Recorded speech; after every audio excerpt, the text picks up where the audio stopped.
সম্মানিত আশিক রাসূলের, আল্লাহর সৃষ্টির মাঝে দুইটা সম্প্রদায়।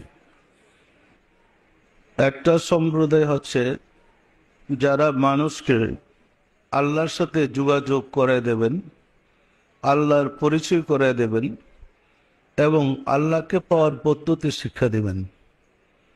তাদেরকে বলা হয়, নবুয়তের যুগে বলা হয়েছে নবী রাসূল, বেলায়েতের যুগে বলা হয়েছে ওলি আল্লাহ।